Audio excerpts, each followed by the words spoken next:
they've become regulars because honestly they've earned the spot. Not that they need any approval from us, but this is Mike Day. Dr. Mike Day. Dr. Mike Day. This is the first time we're filming and it's Dr. Mike Day. Yes. You guys are embarrassing me. Man. Nothing's changed. But it also doesn't mean anything until you get your Plain and Precious Publishing diploma, which may come one day if you can write a book. Yeah, I'm almost done, guys. I'm hopeful to be out there in the spring, summer 2025. Can I plug it really quick? Yeah, plug it, dude. So this book is basically... I'm trying to reach 18 to 30-year-olds because I've had so many people over the years come to me and say, holy cow, what was the temple? I don't even know what this is. So it's a little bit of temple prep, but if you've already been in the temple, there's a lot of stuff where we go really, really deep. Even if you've read all the collected works of Hugh Nibley, those people can still walk out of here and go, wow, I love the footnotes. There's a lot of adventurous stuff there, but it's written mainly to that 18 to 30 like bracket. Normal people. Yeah, not normal weirdos like you. But you help me. You bring me into normalcy by just talking to you, and you'll say, Mike, say that differently for a normal person, right? And so that's why working with you has been so beneficial for me as a writer, because I feel like we're going to make sure that it's smart, but that it's normal. Yeah, you guys are awesome. Thank you. And then obviously Dave Butler. Yes, I need your approval. And you almost have it. Okay. One day we will be proud. We will say also, we're proud of you. Princess Leia and Boba Fett stickers on my computer, like Mike Day has. Yeah. Hey, and then what is this one? Is that Chewy? I can't even see it. It is Chewy. I have a Chewy. That's epic. Sticker, but Hayden and we are filming this. We're on our holiday leave right now, so we got to come home and converse and live around normal people for a couple weeks, and it's been awesome. But by the way, what has it been like when you've been out in the desert blowing stuff up? Can you kind of talk about that a little bit? It's been exactly what you just said. Being in the desert, and you get up, you sleep in every day till what, 9:30 every day? Yeah, it's pretty much just super chill. Sleep in, watch Netflix. We live outside about half of the time. It is winter, but we are in 29 Palms. So what that means is during the day, it's sunny and nice. At night, it's very cold and windy. And we can say that because this is not going to be released until after we are no longer in 29 Palms. Yes. So operational security. All right, sir. Yeah. But no, we just work out a lot, hang out with our buddies, and do you shoot stuff? Shoot a lot of stuff. What's your favorite weapon that you like to take out into the field? And I just want to hear about weapons for a minute. Yeah. So our service rifle is an M27 service rifle. It has a 16-inch barrel and a suppressor on it, and it shoots 5.56. It's just a classic, just nice, good rifle. You can shoot about 500 to 600 meters pretty accurately, and that is what we all carry. But Jackson gets to carry something special. Yeah. What's cool about that thing is it's fully automatic as well. It's really cool. But yeah, I get to carry this thing called an M320. It's like, have you played Call of Duty before? Of course. By the way, you know what would be really cool in this video is if there was a picture of you geared up with the weapon of choice. That would be epic. For me as a viewer, I would watch that again and again and go, that is so cool. But go back to COD anyway. We'll send some pictures to Brandon Russin. Okay. Anyways. So Call of Duty, right? Like the grenade launcher that you can attach to your weapon? Okay.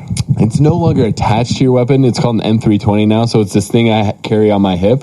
And you just put like it's a 40 millimeter grenade round in it. And you can shoot up to like 350 meters. And it sounds exactly like it does on Call of Duty. Yeah, just like that. Yeah, and then you watch the round. You can watch the round, and if you're not using like high explosive round, but like just a training round, it has they call them Cheeto Puffs because it has a plastic cap on it that's just full of like orange dust, and so you can watch it in the air and then just explode orange dust on your target. Now, I heard you say this twice, and I have to understand I'm speaking American, so you keep referring to these things called meters. So translate that for me. What's just 350 meters? Kind of almost like yards. So what's 350 meters, roughly? About 1,000 feet. It's like 400 yards, maybe. Okay. Yeah. We have to use meters because our reticles inside of our scopes have what's called mil dots, which allow us to find out how far away things are based on like the shoulder width of a man. Okay. And so we have so you can put it on the shoulder of a man, depending on how thick if it fills up the space, then you aim your rifle up higher to that distance. Okay. So we have to use meters for that because mils, it's mathematics stuff that we don't really understand. Dave, you're going to say something? I was going to say 40 millimeters. So that's the diameter of this grenade around about 1.6 inches. So it's like a grenade about the size of the tiny Coke cans kind of thing. Yeah, about that size, yeah. Honestly. Okay. Wow. Yeah, so it's pretty cool. But it's been super fun. And now that we have gotten rid of all the viewers except for teenage boys and men like ourselves. By the way, never use a sniper rifle in Carrington. Never. That's from The Office. Sorry. okay. That's a shout out to my sons who watch The Office. Are like, don't use a sniper rifle in Carrington. It's a Jim comment. Yeah. Mike, I've got a question for you. Yes, sir. Okay, sometimes when I talk to Catholic or evangelical friends of mine, they call me crazy for even thinking that a great apostasy after the death of Jesus and the apostles actually happened, and that there was an actual need for the restoration. What say ye? Wow, that's a big question. It's all you, big boy. Okay, so, I guess we'll start off with that reference in 2 Thessalonians where it says, so there's these two bits, right? One bit where Paul's talking and he says, hey, and there's this anticipation Jesus is coming. And then the bit that is in the one in the missionary discussions, right? That says there's that day shall not come except there come a falling away first, and the man of sin be revealed, the son of perdition. What's that reference? It's like 2 Thessalonians 2 or something, right? Mm-hmm. Let's go there really quick. Let's do it. Yeah. Well, the man of who's the man of sin? Is it the next political leader? Who is the man of sin? It's Barack Obama. Colton Miller, and I don't know if we've released it's Abraham Lincoln is the man of sin. Colton Miller had something to say about that, but 2 Thessalonians I think it's chapter 2. Yeah. Okay. Verse 3. Yeah. So he says in verse 2, don't be shaken or mind and troubled or by spirit nor by word nor by letter as from us, as the day of Christ is at hand. You see, there was a really big expectation in early Christianity that, and even Paul seems to hint at this, that Jesus is coming. And there's some people that say things like, even Paul says, or they would say that Paul says, don't even worry about getting married. Jesus is coming. And then it's kind of pulled back here in this chapter where he says, don't worry, that day will not come except there come a falling away first. And that word falling away is in Greek is that word for apostasy. Apostasia. Stasia, histeme is to stand in Greek, and apo is away. So we're going away from our stance. And apostasy literally can mean like a mutiny. Like I go to Dave's house and he's running the ship and I'm like, we got to kill Dave. And if we kill him, we're going to be able to eat all the Cheetos and have all the grenade launchers. And we're like, arr. So you do not know my house. So this is Paul saying, Jesus isn't coming back again and he literally uses until there is an apostasy first. That's what he says. Yeah. So that's like the money text. Now, as a missionary, I never use that. Yeah. Because it's like you're teaching somebody and right over, like, what are you talking about? So I would use the text in Amos, right? They're wanting the food, the famine in the land. Yeah. So I would use that verse. And a lot of times I would just kind of teach it. Hey, and the way I would teach it on my mission is, have you ever wondered why there's so many different Christian churches? And that was really Joseph Smith's question. I don't think Joseph Smith sat and studied Greek or read this passage in Paul, but Joseph Smith basically said, I saw the order in the heavens, but then all these churches were fighting over the correct way of doctrine, which way to think, what makes me saved. His mother was, and his sisters were leaning Presbyterian. Mm-hmm. And in that faith tradition, Calvinism was reigning supreme, which is the sovereignty of God is over everything. You don't even need to really necessarily pray because God's already decided you're saved, you're damned. That's how it is. I damned you. I'm sorry. And I killed you in the first minute of the video. Yeah. So it's been a rough episode. So sorry, you get no approval. But the idea was, in Calvinism was really big in Presbyterianism, and Joseph struggled with that, right? Uh-huh. And so whether you believe in the apostasy or not, I think we can all agree that there is division in Christianity when it comes to doctrine. And right now, even today, we're having a huge division in churches, and this is what all religion does. It fragments over time with, for example, one thing that Christianity is fragmenting on is what do we do? Do we ordain ministers that are involved in same-sex relations? And that's literally dividing churches today. And the question is that really... was that the plan? Was that what Jesus wanted? So I think easy softball pitch, swing, and a hit is... we're obviously not unified under Christ. There's an issue, right? And so I think I would go with that. But just like you said, Paul even used the word. Yeah, apostasy. Now, you could take that, the man of sin being revealed, and here's one way. This is how one of my old teachers, when I was a brand new seminary teacher, his name was Cal Stevens, he said this. He said, the man of sin who's revealed was the adversary. Because when Joseph walked out of the sacred grove, he knew God, but what else did he know? He knew Satan. It was revealed that there really was a Satan, and he was revealed. So when Joseph walked out of the sacred grove, verse 2, man, it was revealed, and we start the restoration. So that's one way to read 2 Thessalonians. But then you could go, we could write a book on this. What are the evidences of the apostasy? What are some things that happen sequentially in Christian church history that you could literally hang on a timeline and say, oh, then this happened. And by the way, this event led to this event. Because that's what historians do. They can see how events kind of create new events and new things. Was after the death of the apostles and like all the creeds and whatnot, was there like pretty much a centralized Christian denomination? Like, how did we go from like one when Jesus Christ was here to 45,000? And I think, Dave, you might even say there probably wasn't even one in the first century, was there? No, 100%. So this is okay. I always feel like I have nothing to say in these things. You always do, bro. You have something to say. I'm hesitant to go too deep into this. Say it. So a guy named Robert Eisenman in the late 20th century, I think Eisenman's still alive, probably pretty elderly now, threw some really big bombs, okay? Relating to the Dead Sea Scrolls and his interpretation of the Dead Sea Scrolls. And he was an important guy. He was an important player. The scrolls were all being sort of kept private. Like what happened was when they were discovered, academics or institutions would hold them and not publish them so that their PhD students could feast on them as long as possible. And Eisenman was one of the guys who was sort of instrumental in breaking the logjam and forcing everybody's hand and making the documents public after 40 years. People have been sitting on them for decades. Wow.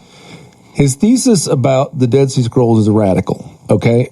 And I'm going to tell you his thesis, but the big point is that whether or not he's right, and I suspect that he's probably mostly wrong, but he's really forced a reevaluation of James, the brother of Jesus, in the last sort of 25 years. Okay, see, because I didn't even think that James was the brother. So this is the thing, Jesus. is that if you ask sort of your average churchgoer about the brothers of Jesus, they can maybe remember there are some. Peter, James, and John, like that James, people think is the brother of Jesus. So it's interesting. So literally read, the Gospels say that's a different James, but that different James is a James who is executed in Acts 15, and then immediately afterwards in Acts 16, James, the brother of Jesus, about whom we have a lot of information outside of the New Testament. He is a very well corroborated historical figure, shows up. And James, the brother of Jesus, was clearly in charge of whatever Christianity was. In Jerusalem, up until his death in 62 AD. So what about Peter? Where was Peter? Was Peter executed? Okay. Again, if you actually read Paul's letters, it seems pretty clear that James is the one who is the decider, and not Peter or Cephas. Yeah. Okay. And Acts 15 kind of hints to this. There's some tension in there, isn't there, Dave? Well, okay. So, hold on. Let's talk Eisenman for a minute. Okay. So here's Eisenman's hypothesis. Okay, this is radical, but understand the radicality of this forced everyone to look at James and think about it. What's the name of the book on Eisenman? The first one is James, the brother of Jesus. The subtitle is something like Unlocking the Secret of the Dead Sea Scroll or something like that. Okay. James, the brother of Jesus, Robert Eisenman. Eisenman. This is I'm not really recommending this book. It is a really dense read. It was well written, poorly edited. It's basically unedited. It's pretty boring. I think Random House was like, we cannot edit this, and they just we don't have anyone smart enough or knowledgeable enough. They didn't even. You're like, man, just on a sentence level, it needed more work. Anyway, but it's okay.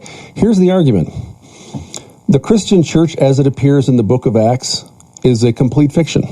Never was like that. The Dead Sea Scrolls are the real thing. They are bona fide.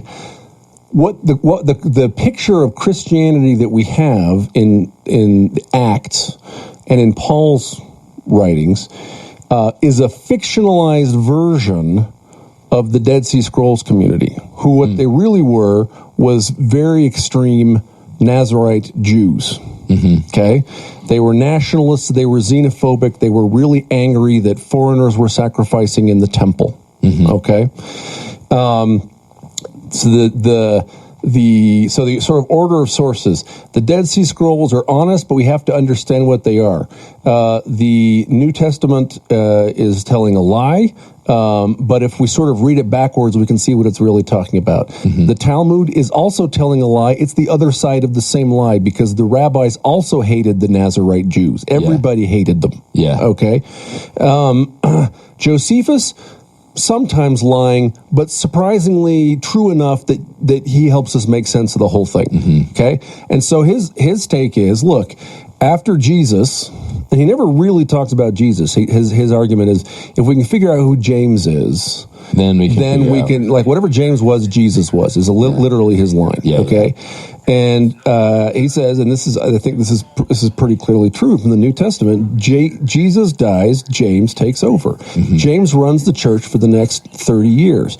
James, in ancient sources, in ancient Jewish sources, is described as being so well beloved. First of all, he's described as being a priest. He's described as having scabs on his knees, so they look like the knees of a camel, because he went in the Holy of Holies and prayed for his people. And that can only imply that he was a high priest, because otherwise James, you don't go to the Holy. Jesus could have been the high priest. Super pious. This is the author of the Epistle of James. Super following Judaism. In fact, he was so avid and so obedient that even the Jews couldn't say anything. They were just like, you are so awesome. And that really pulled people towards Christianity. And a lot of authors have said this. If you went to synagogue in 60 AD, I might be a Jamesian Christian, you might be a pious Jew.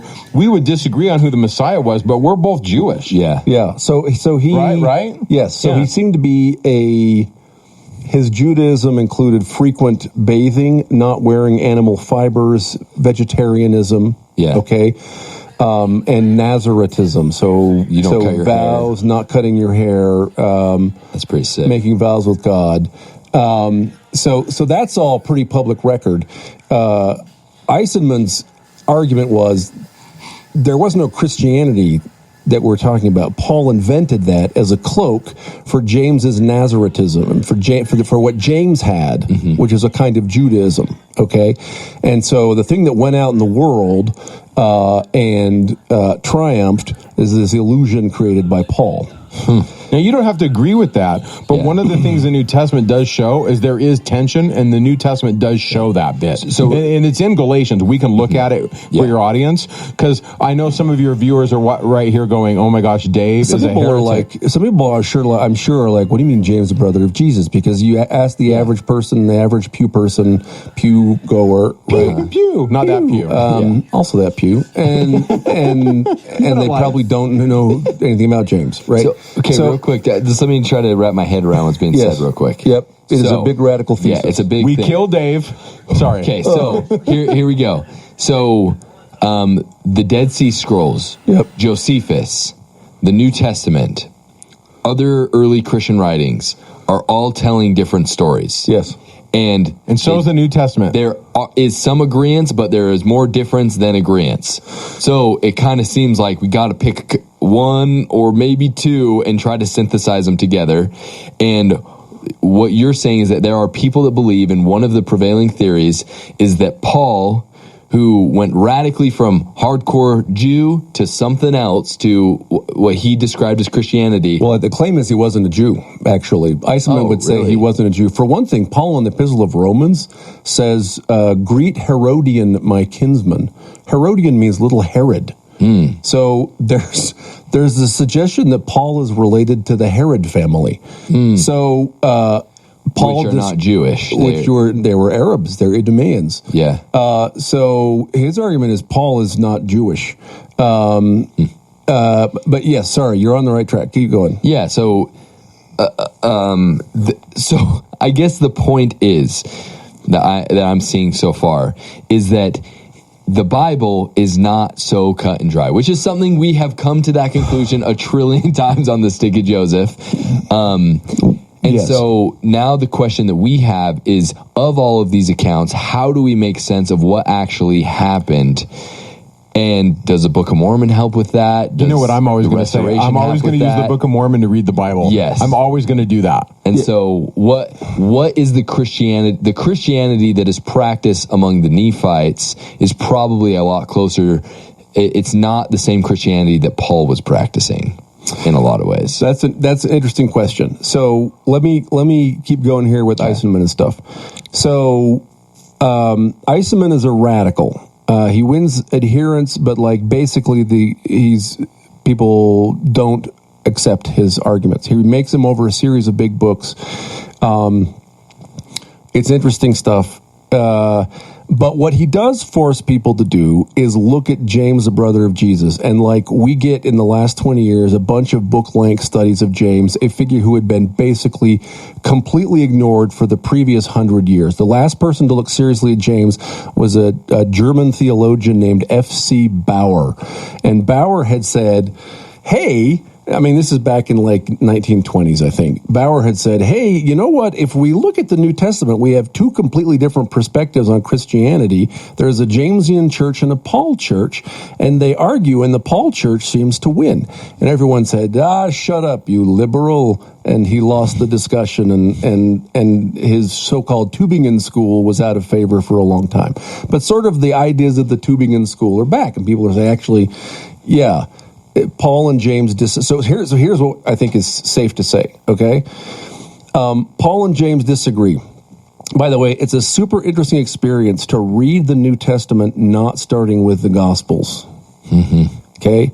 They're almost certainly not the oldest books in the New Testament. Start chronologically in the way they were written, and it does read different. It reads very different. If you go Thessalonians first, Galatians, 1st and 2nd Corinthians, Romans, Hebrews, then you read your first gospel, and then you come into it not with these stories of Jesus, but with Paul talking repeatedly about his arguments with these annoying Priests from Jerusalem. Yeah, Christians from Jerusalem who were telling everyone they still have to get circumcised and keep the law of Moses, and how that one guy, Cephas, said he agreed with Paul, but then he turned his back on him and betrayed him when James sent guys down to spy on us. And it becomes clear that there's an argument, and Paul's on one side, and the guy who is in charge is James.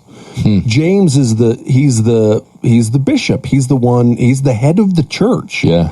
And he's the one, and you get different versions in Galatians and also in Acts about how these, and what are the questions? Do we have to still keep the law of Moses? Who can be part of our team? Yeah, by the way, who is we? If I'm a Jew and I have to keep the law of Moses as a Christian, what about someone who wants to become a Christian who isn't a Jew? Does he have to keep the law of Moses? What about, am I allowed to, share food with Gentiles? Communion. Right? These are the issues. Those don't seem to be the only issues that James and Paul disagree on. So there's another point. I think it's Romans versus the Epistle of James. So the Jamesian view, by the way, is almost written out of the New Testament. It is in the Epistle of James. It seems to be also in Revelation and in Jude, and actually the Sermon on the Mount. I was going to say the Jamesian view is reflected in the Sermon on the Mount. Jesus giving this sounds like a Pharisee. He sounds like you've got to do stuff and you have to be pious and obedient, and there's an expectation, and it's not a free for all. And I'm not saying Paul is necessarily, I'm trying to simplify Paul, but the Sermon on the Mount is very Jamesian, isn't it? But because the rough characterization is the Jamesian point of view still seems to be, hey, we're still Jews. Yeah, we're still Jews. There is still this law of Moses. Yes, and I also, and I've had this conversation many times with, a pastor friend of ours, Pastor Jeff, who we've had on the channel, and I've pointed out, it's like notorious Jamesian. It seems like he's a notorious. He's Pauline. a Pauline. Jeff. So I mean, but that's the majority of Protestant Christianity. Sure, Paul won the conversation, and there seems to be this absolute focus on Romans. Yeah. Like, it's like Romans. And for us, I'm going to read the Gospels and I'm going to take those. Like, you can't hold everything on the same level of importance. I don't believe that. Like, you have to have some sort of hierarchy. And even though, like, you can say this is all inspired scripture to some degree, if Jesus is saying one thing and Paul is saying something else, and it seems like they do kind of butt heads a lot of it, then I'm going to choose Jesus over Paul. Well, that's super interesting. When Paul is saying, only by grace you are saved, and then when Jesus has said, repent and be baptized, or you cannot enter the kingdom of God, it seems like there is more than just like... Okay, and I'm going to throw this at you. Yeah. What if they're both true, but we're missing a piece? Mm-hmm. So I'm going to throw this out there, and I know you're on a roll, so don't lose what you're going to say, but I'm just going to say this about James to defend him. So it wasn't until I took John Peterson's class at the U. I'm teaching at the U, at the Institute, but I'm also taking John Peterson's Christian history class because he's studied it a ton. He's awesome. And I'm sitting in his class, and he's showing me in real time the fight in the New Testament. And it took many, many hours of him going through it with the class and everything, and I'm just sitting there back there going, oh, this is gold. But one of the things he said to me stuck with me, and I'll never forget it. He said, I'm not going to throw Paul under the bus or James. They're both trying to spread the message of Jesus. And think about this. If you're Jesus's brother in Jerusalem and you have a group of people that believe Jesus is the Messiah, it might be a matter of life and death what you say about the law. Yeah. So if you say anything against the law and you're in Jerusalem, it could get you killed. Mm-hmm. So what if, I'm just throwing this out there, what if his protection of the law and piousness was to keep Jesus and that mission and that message alive in Jerusalem, and Paul was doing his thing, and what if from God's perspective they're both doing good, but we're sitting here and 2,000 years after looking at this and going, oh, there's tension, but what if... Mm-hmm. Do you see what I'm saying? I'm trying to give grace to both sides. I'm just throwing that out there. Yeah, I just wanted to make sure I said that before we moved on. Yeah, for sure. To your point, Hayden, it's potentially particularly interesting when the gospel seems to contradict Paul, because the gospels are probably written after Paul, and the general view is that they are one of the functions of them is to impose a Pauline point of view. So, for example, in a couple of places, I want to say it's in John and in Mark, there are passages that denigrate Jesus's family, that say that his family didn't believe, right? Mm-hmm. The point of which seems to be to say James never understood him. Mm-hmm. Paul knew the truth all along, right? Yeah. So it is interesting when the Gospels, like Matthew in the Sermon on the Mount, right? Because the argument between Paul in Romans and James in James, specifically about specific verses in the Old Testament and about Abraham, and was it for his faith alone? Mm-hmm. This is Paul's argument, or was it for his righteous deeds? Mm-hmm. That's James's argument, that he was justified, that he was called righteous, right? I'm going to throw this out there too. The Gospels also came later, and it's not just one scholar making this argument. There are many scholars that make the argument that the Gospels were written to make a point about who Jesus was.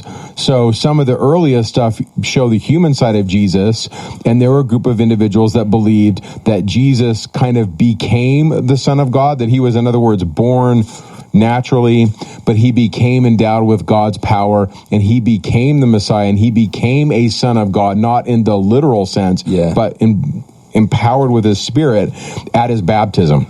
And this is a point of view associated with Jewish Christians, so-called Ebionites and James. Is that they didn't think Jesus, apparently, we don't have much of their writings, but they didn't think Jesus was born divine. Right. We have those arguments. And then we have the other side. So I'm just going to paint you a pendulum here, or a spectrum. On one side, Jesus was human. Yeah. On the other side, he was uber divine. So to counterbalance the Ebionite position, we have the Gospel of John. In the beginning was the Logos. Yeah. Jesus was divine from the pre-earth life. He was a God, and he was the Lamb of God. And in John, it's almost like the Yoda version of Jesus. Jesus knows what's going to happen before it does. In John, right, he says, I am, ego me, and the bad guys that come to arrest him fall down. Like, this is very much like Yoda. And I'm not trying to denigrate Jesus. I'm just trying to paint a picture. Or Yoda. And Yoda's great. He's super divine.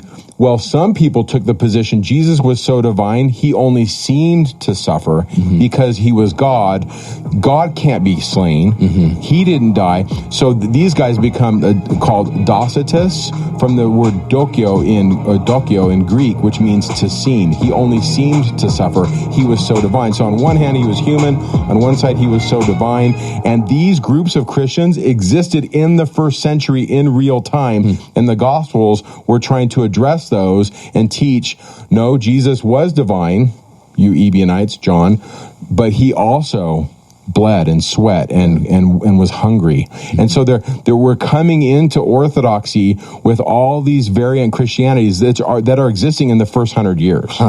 Which, by the way, you've been on social media. Have you seen Latter-day Saints with all kinds of different opinions? Yeah, of course. Yeah. So one thing I want to point out, and this makes it New Testament so interesting to read, to think that Paul and James kind of had beef, because when you read James, right, they didn't kind of have beef. They really had a lot of beef. I think it's Galatians where Paul expresses the hope that James and his followers will castrate themselves. Yeah, we need to read that. I think doesn't King James soften it though? What I was going to point out, it says, I hope they cut themselves off by that which offends them or something. It's so softened in the King James, but in the Greek it's pretty brutal. It's like you missed Jesus' latrine joke because the King James hides it. Because the King James hides it, but really, okay. Yeah. So, but it's interesting because James, right, this is where the famous faith without works is dead. So Paul's like saying, it's by faith you are saved, but he seems to be talking more of like this ethereal belief, maybe like a confession of Christ. Yeah. And James is saying the way that you show faith, which I agree with. Yeah.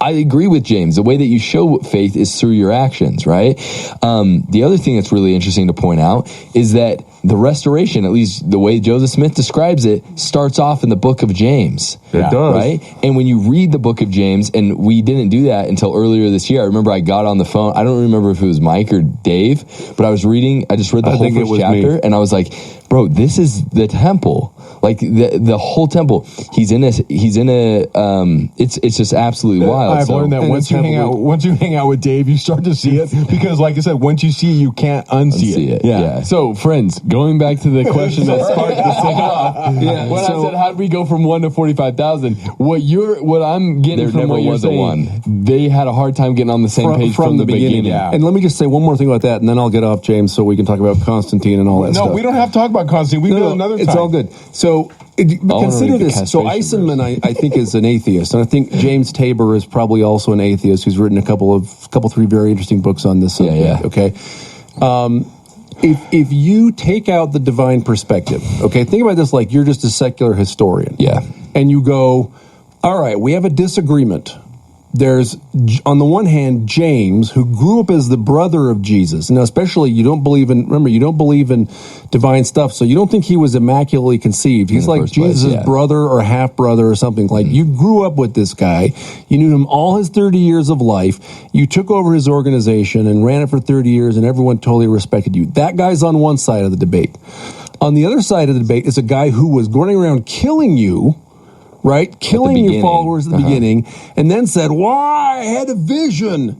I saw Jesus myself. And in the debate between those two guys, somehow the crazy guy saying he had a vision gets all the followers. And that's totally from the atheist perspective. From an atheist yes. historical point of view, that's what happened. Which is kind of a crazy story. Which is crazy because we had Jamesian Christians called Ebionites, or Ebionim, which means the poor. And what did they turn into? They ceased to exist. Now, maybe they have descendants among other kinds of Abrahamic type groups, like the Mandeans or Sabaeans or other kinds of, but they basically ceased to exist, I think, by about 400 AD, right? In this debate, James appears to have lost. Okay? Now, it's because I don't believe in a historical materials point of view that divine. I think, well, maybe we don't immediately write Paul out. Let's think about this. Because he also was the one who said that there would be a falling away first in that verse that we read first, right? Yes, and also there is in the Pauline epistles a whole lot of also, I think, underappreciated Sermon on the Mount language. And I think this is a conversation for another time. I think what we really have here is two mystics who have had the same visionary experience who are disagreeing about its meaning. Or implementation of that meaning even. Yes. Yeah. So, but there is an argument that the apostasy happened immediately. Immediately. Wow, that's wild. That was a good segue because I've never heard that before. You know, the way that it's kind of painted, the simplistic overhead view is Jesus dies. Peter's like, all right, guys, we're going to continue this. And they continue it for like 40 years. And then eventually they all get killed. They get murdered. Or it grows too fast. The bush grows too fast, which may be an oversimplification, but there may be some truth in that as well. You know, like obviously you can see it just in today's world. Those who have served missions where like the gospel is really new. I've heard so many stories of things going off the walls.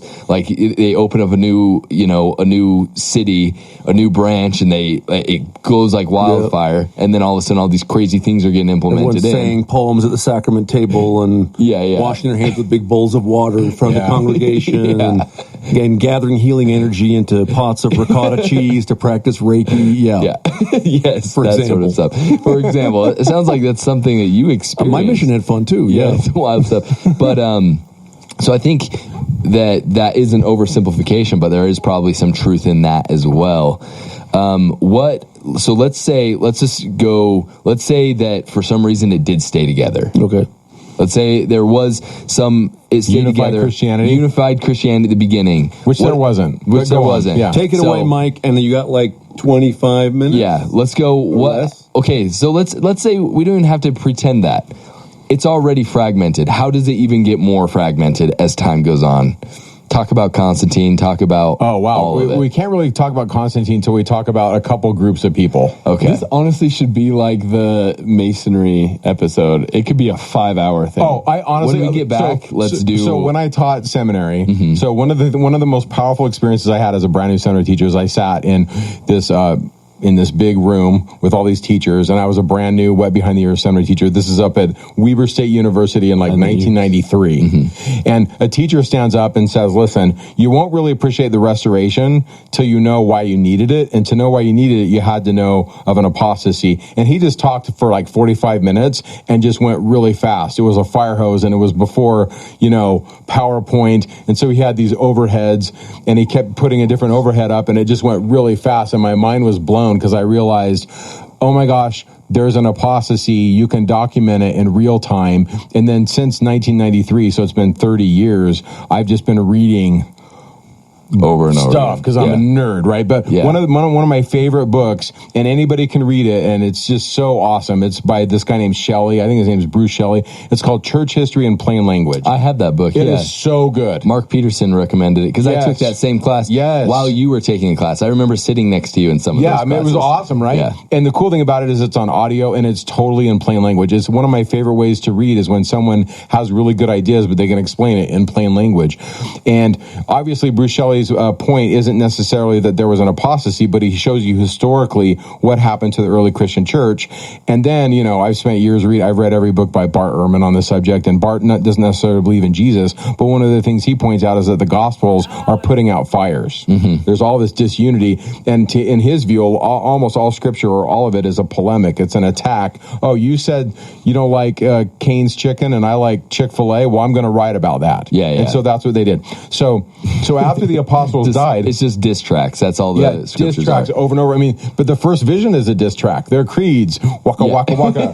We're going to diss it, right? Yeah. And then we don't like those. And so, sorry, put that in the video. So anyway, The waka waka waka really waka waka waka. Well, you know what that is? That's when is it Fozzie or yeah. Animal on the. What's the name of that show? The Muppet Show. When he's doing that, I'm like, that is the ultimate rapper. Yeah. Animal or Fozzie. Anyways, I don't know where that came from.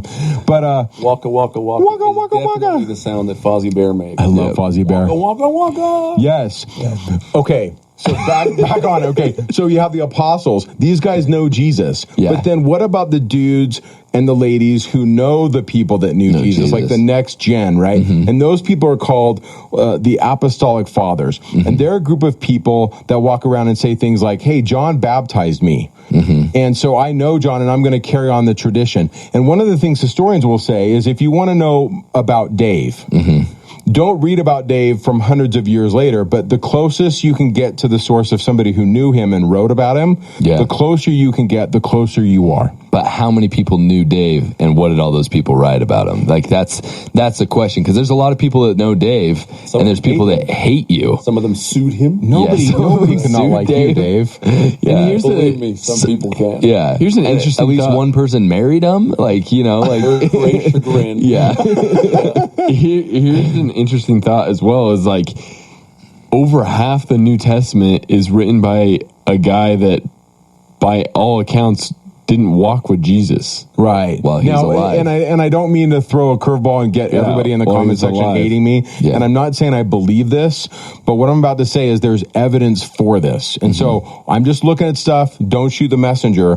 But of the Pauline epistles, I think 13, I think 7 of them are considered like legit. Yeah. And several of them are they're called Deutero-Pauline, meaning Paul didn't write them. Makes me. Yeah, Deutero, like Paul didn't necessarily write it, but I'll give you an example. So, Wasn't there something in like First Peter or First Timothy, Thessalonians, Titus, the Corinthians, pastorals. Corinthians, Romans, Galatians, are all regarded as being early. Philemon also is early and a genuine. And the later stuff, people say it doesn't sound like Paul. It's not dealing with Paul's concerns. So like Hebrews and stuff. Hebrews has long been thought not to be by Paul. That's why it's out of order. Now, I'm not going to lay Hebrews is also Jamesian. Yes, I'm not going to lay all this out in this show, but I did an hour podcast on Ephesians. And what I did was I found a middle of the road argument. And if you want more of the arguments, just go to Talking Scripture, listen to the episode on Ephesians.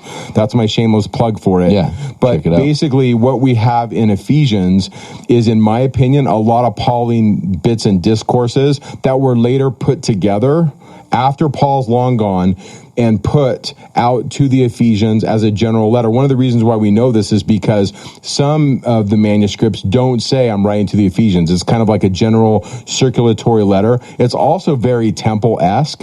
So my take on Ephesians is, whether or not Paul wrote it, it probably came later, but it has Paul in it. And a really good comparison to this would be Teachings of the Prophet Joseph Smith. If you read Teachings of the Prophet Joseph Smith, you know that blue book, it's so awesome. It has Teachings of the Prophet Joseph Smith in it. But he didn't write it. He didn't write that. This is put in later, and I kind of liken Ephesians to that. And a lot of it was like written down by his secretaries, and some of it may not have reflected his thinking. His actual thinking. There's a lot of ellipses in it as well. You know, connecting larger or making things. Not out of bad, like, it's not necessarily trying to be, like, we're not trash on saying, like, the church is trying to manipulate us. It's just that there are second, third-hand accounts sometimes, and... Yeah, a wise man once said, speaking to a young man, he said, many of the truths that we hold dear depend upon our point of view. And the young man said, your point of view? And he said, yeah, you know, the older you get, the more you realize your point of view will help shape how you teach the truth. So we're circling back to your original question. So Christianity came from this guy who was against them, but then he was for them. And I pushed back and said, well, of those 13, 14 letters, half of them probably aren't. So that's another layer of complexity. Now, I'm not going to open that Pandora's box teaching gospel doctrine in my ward, but I'll have that conversation outside of church. I'll have it on a podcast, because I don't think we can live in this world with smartphones and not, as Latter-day Saints, we better know those arguments, because people are going to have questions. You're going to have questions, and there's evidence for this. We're not just speaking out of our hat.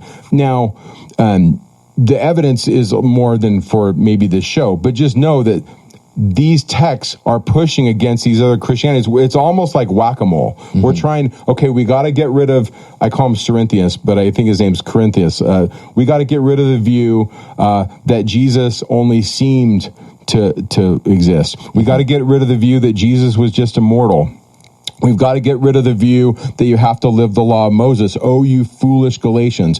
And we're playing whack-a-mole. And while we're doing this, after the apostles die and after the apostolic fathers die, then we come against a big mole, and that mole is Greek thought. And the Greeks thought that the Christians were absolutely bonkers because you believed, it's almost like, can you imagine if I went to you and said, hey, you know David Koresh, the guy that the government killed down in Waco, Texas? Yeah, he's the Messiah.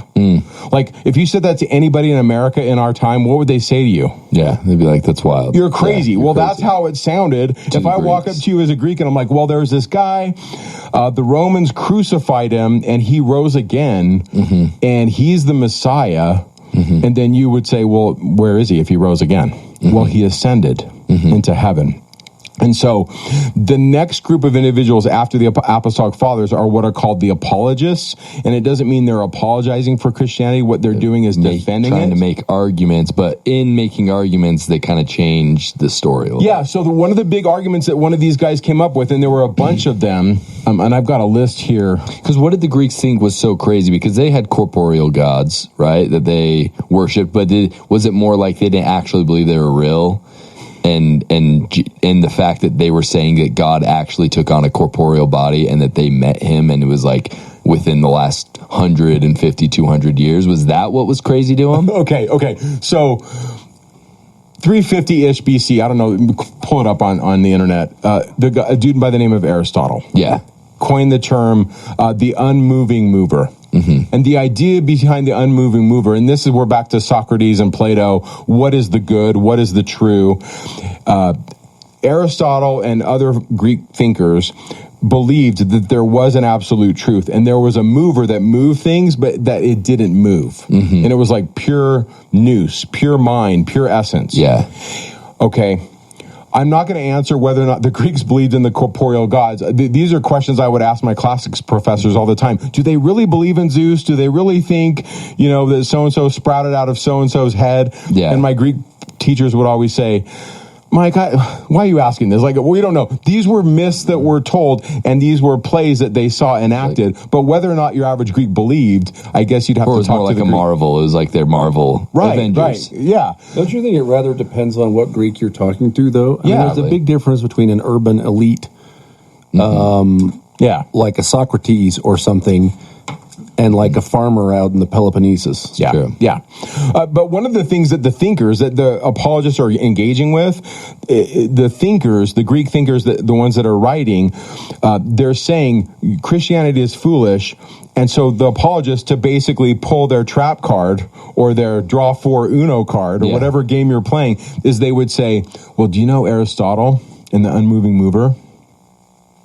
That's Jesus. He is the Logos. And arche ein hologos. In the beginning, in the first, was the Logos, and the Logos was God, prostontheon, and the Logos was God. And the Logos, or the Logos, is Jesus. And they would say the ultimate philosophy, what the philosophers were trying to get to, Aristotle, Socrates, what's the other guy that was in? He says, you know those guys, Aristotle, Socrates? Plato, morons. I love Waziri, right? Yes.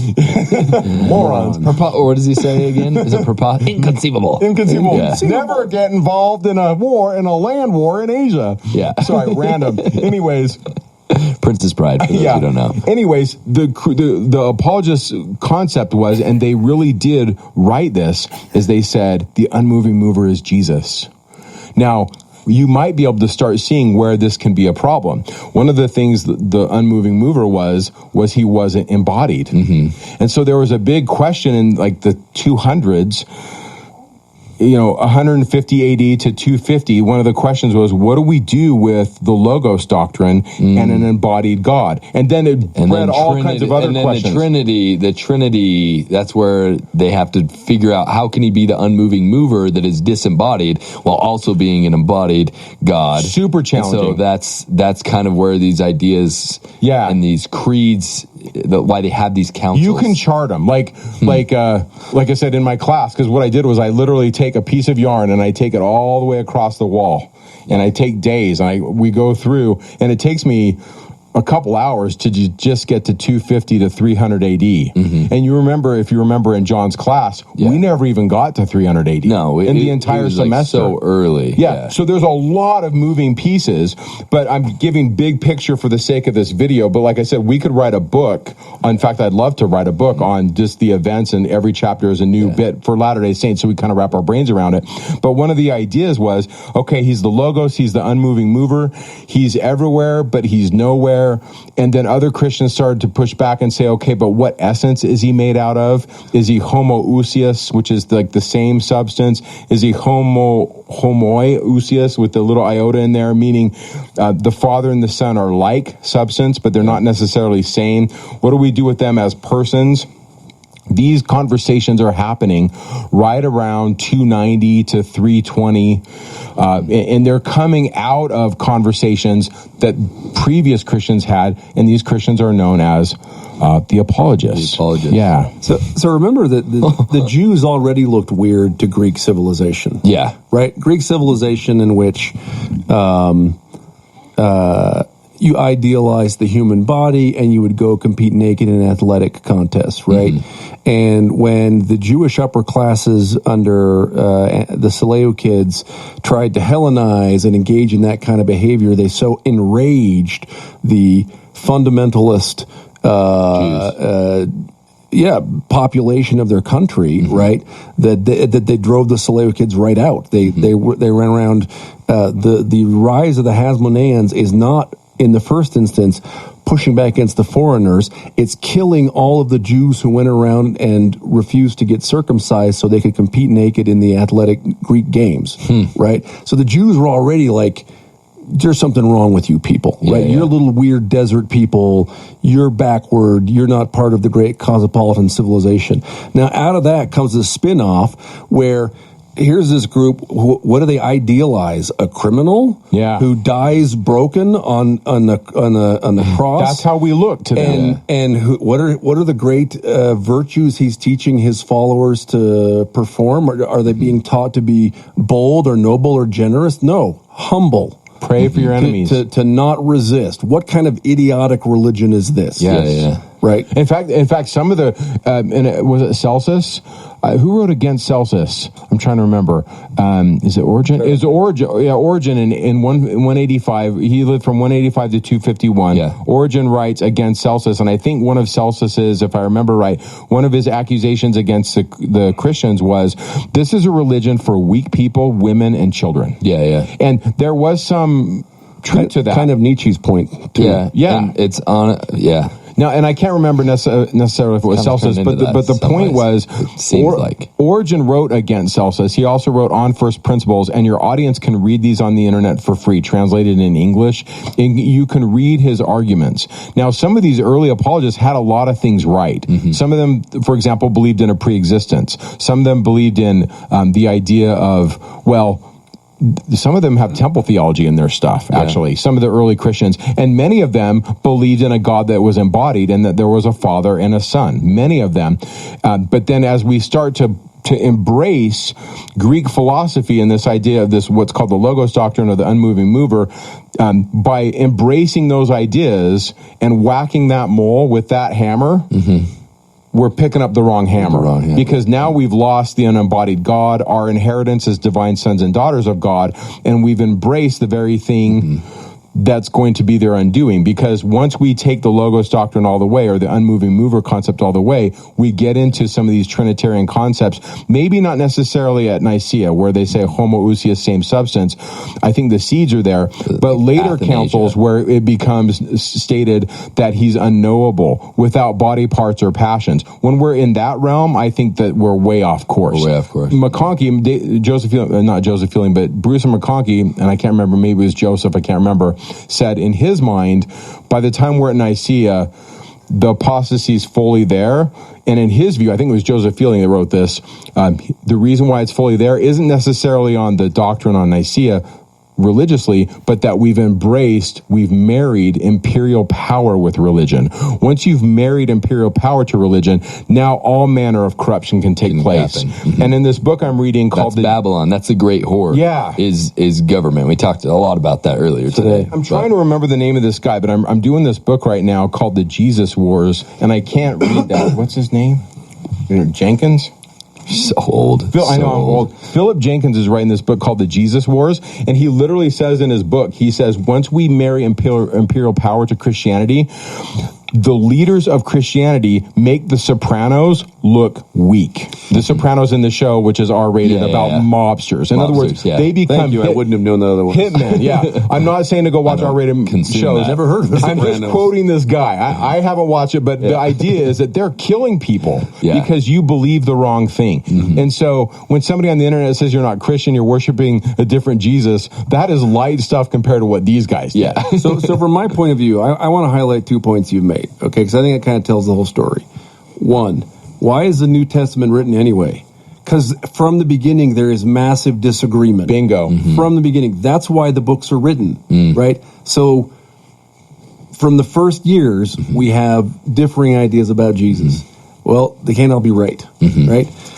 By the way, why do we have later an appearance of unity? Because we get political power allied to the church, and it goes around killing people who disagree. They literally say that. And then they also disregard who knows how many books and create their own canon based on what rubric. And I can give it to you if you want to hear it. And so Not right now. And by the way, they keep over the centuries, you keep getting Christian groups, right?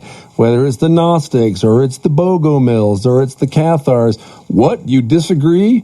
We're going to kill you. Right? So I think the truth is there was never, right? A unified. Maybe from Jesus' lifetime. Maybe what we should imagine when it was is just the 12. People go through like the feeding of the 5,000, and then they're out there having schismatic conversations, and they're all interpreting it differently. I don't know that there. I don't know that there. Well, I don't believe there was any sustained period at all, and I don't know that there was any period. And maybe this is why Jesus emphatically in his intercessory prayer is praying, asking God to help them to be one as he is one with the Father. Because it's what is not going to happen. Because they're not one, right? Even then they weren't one, maybe, is why he's asking that. Even if you just go through the epistles of Paul and read the chapter headings, like in 1 Corinthians, it says, true saints are perfectly united in the same mind and in the same judgment. Right. Why would he need to say that if there wasn't, there were real-time disagreements all throughout, and he's playing whack-a-mole. Galatians, preachers of false gospels are accursed. By the way, he's ripping on the Jamesians right there. That's exactly right. What he's talking about is the brother of Jesus. That's who he's talking about. Exactly. So from this question that I posed in the beginning, sounds like we need to do a whole 10-hour breakdown. We could do a book on this. Okay, so this is your homework while we're gone for the next year on deployment. Write the book. You guys need to put together an apostasy slide deck as long as it needs to be, and I'm not joking. I will release a 15-hour Sticky Joseph video in parts. So just so you know, I have a 5-hour slide deck right now. Yeah. And that's just, and every time I look at it, I'm like, it sucks. It's just so, we need one that's airtight, holds all manner of water. And so, real quick though, I just, we can probably end on this. The beauty of the restoration, and it's something that we have spent hours and hours talking about as friends, offline as well as on the Sticky Joseph. The beauty of the restoration and kind of our view of Christianity is that Christianity, it's a bad word to use for what it is. There was a truth that was revealed to mankind from the beginning, an ancient tradition. Yes. And since the beginning, there have been falling aways. It has been corrupted. And Christ comes to remind everybody of that ancient tradition and also fulfill like the central focus of that ancient tradition, a final and last sacrifice. And that it didn't destroy whatever Judaism was. It was only the natural progression of this ancient tradition. And that Joseph Smith, when he comes and he restores the temple, when he gives us the Book of Mormon, that might be the most complete, amazing text that shows what that ancient tradition is. Except for Martin Harris, thanks. Yeah, thanks a lot, Martin Harris. He does that. It's just a reminder that God's plan has been the same from the beginning. The fact that we call Christianity and Judaism separate religions is in itself an evidence of the apostasy, because it was always supposed to be one unified religion from the beginning to the end. A lot of Jews would disagree with that, but I know they would. I know what you're saying. But even then, you could say that is a form of an apostasy. The guy you've been looking for since the beginning shows up, you reject him and kill him. That is a form of apostasy. And then later on, not supposed to kill those him. Who call Christians themselves Christians, eventually apostasy. So overall, I'm so grateful for Joseph Smith. I'm so grateful for the Book of Mormon. I'm so grateful for the temple. I'm grateful for Latter-day Prophets. And we like James and Paul. We like them both. Especially James. If any of you like, all I'm saying is, if any of you lack wisdom, that's James. Let him ask of God. Yeah. Until next time, stay curious and hungry. That was funny.